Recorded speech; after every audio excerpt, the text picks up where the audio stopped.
Zoom топтық бейне байланыс бағдарламасы қазақстандықтар үшін қауіп төндіруі мүмкін. Вирустық инфекция басталғалы әлем бойынша аталмыш қосымшаның танымалдылығы арта түскен. Алайда пайдаланушылардың саны көбейген сайын бағдарламаның кем-кетігі де анықтала бастады. Сала мамандармен сұхбаттасқан әріптесім Алмас Амангелді қосымшадан келетін қатерді тізіп беруге дайын. Алмас, сөз кезегі өзіңде. Қайырлы күн, Рустам. Мамандар Zoom бейне байланыс бағдарламасының басты екі осал жері бар екенін анықтаған. Алғашқысы, арам пиғылды адамдарға Windows операциялық жүйесінің құпия сөзін ұрлауға мүмкіндік береді. Екіншісі, Mac операциялық жүйесін пайдаланушыларға қатысты. Бағдарлама қолданушының рұқсатынсыз веб-камера мен микрофонды іске қосалады. Яғни сіздің гаджет сыртыңыздан жасырын түрде аудио не бейне жазба жүргізе алады. Дәл осы ақаулар жақын арада жөнделмесе, қазақстандықтар хакерлер мен боттардың жаппай шабуылына жолығуы әбден мүмкін. Әрине, бұл деген жаңағы үкіметте жұмыс істеп жатқан, немесе неше түрлі құпия информация, немесе басқа жұмыс ретінде жаңағы таралмауы тиіс ақпарат болып пайдаланушылар болғандықтан сол адамдарға. Өйткені қазіргі кезде түгел организация немесе компаниялардың жаңағы периметр күрделі түрде өзгеріп отыр.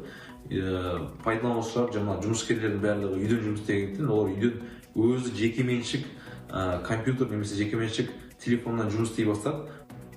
Өкінішке қарай, Қазақстанда Zoom немесе Skype секілді бағдарламаның аналогы әзірге жоқ. Қазіргідей төтенше жағдай уақытында мемлекеттік органдардың қауіпсіз бейне байланысын қамтамасыз ететін жүйенің керегі енді ғана сезіліп отыр. Бұл алдағы уақытта үлкен назар аударатын мәселе.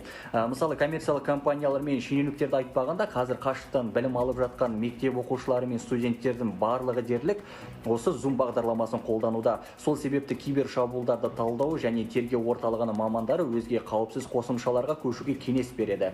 Ешқандай компания ішкі құпияларын сыртқа шыққанын қаламайтыны түсінікті. Мәселен, әйгілі SpaceX компаниясы өз қызметкерлеріне Zoom Video Communications'ты пайдалануға тыйым салды. Илон Маск командасына электронды пошта немесе телефон арқылы байланысуға кеңес берді. Осыдан аз уақыт бұрын Zoom қолданушылардың мәліметін Facebook'қа бергені үшін де шу шыққан болатын. Жетекші IT мамандар сол кезде-ақ бейне байланыстың қауіпсіздігі өте төмен екендігін, тіпті чаттағы барлық әңгімені тыңдауға болатынын ескерткен еді.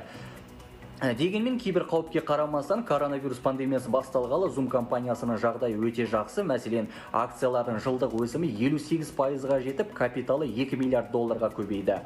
Қазір бір құнды қағаз $137 сатылып жатыр. Тіпті 30 наурыз күні баға $160,188-ге дейін жеткен. Былтыр осы уақытта оның акциясы бар болғаны $36 еді.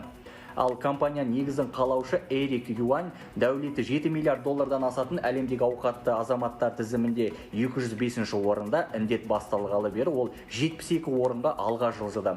Рустам, өзің байқағандай, біреуге жан қайғы, біреуге мал қайғы. Коронавирусты пайдаланып дәулетін асырып жатқандар да көп. Алысқа бармай-ақ өз елімізде сұраныс артқан тауардың бағасын көтеріп жіберетін дәріхана, дүкен қожайындары мен таксистерді де осы орайда айтуға болады. Мендегі бар ақпарат әзірге осы. Аман болайық. Дұрыс, айдасын айта кетейін, үйінде отырып ақпарат таратқан әріптесім Алмас Мұсабек болады.